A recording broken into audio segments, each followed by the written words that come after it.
Hello, Gospel Music Update. I'm Don Teague, CBS News correspondent and the author of a new book called Saved by Her Enemy, co-author with Rafraf Barrak. Hi, and welcome to gospelmusicupdate.com.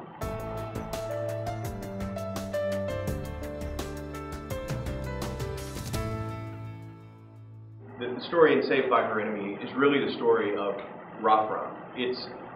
Rafraf was born and raised in Baghdad, an Iraqi who had never left the city limits of Baghdad in her entire life.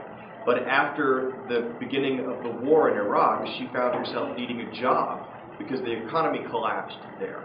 And she had a marketable skill. She speaks English.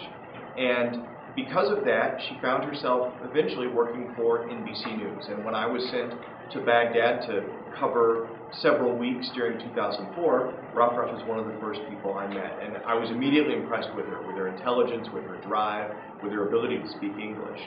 And we worked together on stories almost every day together for about a 4 or 5 week period and became friends. And there was one day when we were at a school covering a story, and insurgents set off a bomb at the school. And they were trying to kill us, they were trying to kill the children, they were trying to kill the U.S. military that was there.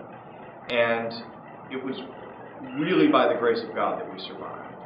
And as we were racing away from the scene, I was thanking God for allowing me to live through that day and being thankful that I was going to get to go home, and then realized that this woman sitting next to me was home.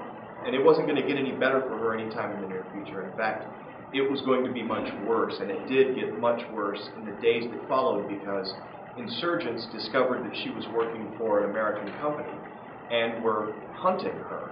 They specifically set out to kill her for what she was doing, which ultimately led to myself and my colleagues deciding that it was important to try to get her out of the country for her own safety, and if we could, to bring her to the U.S. So I called my wife, said, "Honey, I've got this idea. There's this girl I've met. I'm thinking of bringing her to the home if I can. What do you say?" After explaining it to her, she said, "Absolutely." So that set upon a journey of about 7 months that we write about in the book to try to get Rafraf really to survive until we could get her a visa, and then to get her out of the country, bring her to the U.S., and really have her become a part of my family. And that's what's happened. And it's been a fascinating journey to be a part of. Working through the months of war with NBC taught me a lot of things. I realized that day by day, I'm looking at my own people, and my own people are killing my own people. So it's just really hard to deal with.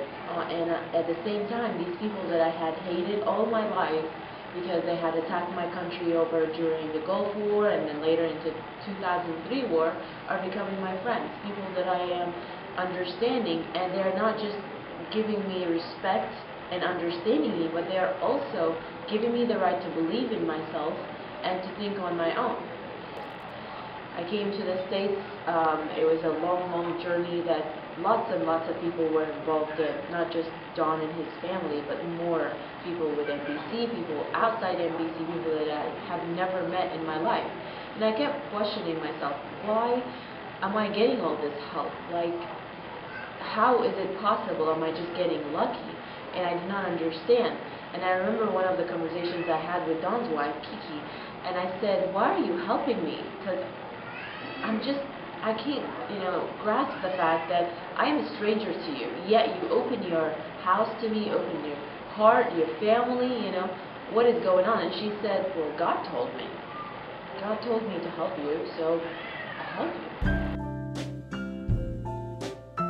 Well, it's funny because Christian music has been a part of my family for several years. One of the first songs that Rafraf actually really liked, I don't know if you remember this, but was Jesus Freak. Now this is a Muslim rocking out to Jesus Freak for years. I don't even know, did you really even understand the words? No. But she loved the song and really connected to it. And I've always, since I first discovered Third Day, really had a heart for their music because, I don't know, there's just something about the way they relate to God and they express their love to God through rock and roll that's awesome. So when I was in Iraq for the second trip, I knew that I had to have my Third Day Offerings CD with me. This was before the iPod, or at least before I had an iPod. And there was one particular part where we drove in from Amman, Jordan to Baghdad. It's about a 12-hour drive. It's dangerous. It's across the desert. You go past Fallujah and Ramadi. And I put on the Third Day CD, and it was just on repeat. And I just closed my eyes, and I tried to sleep and just listen to that and have them remind me that God was on my side and I was going to make it.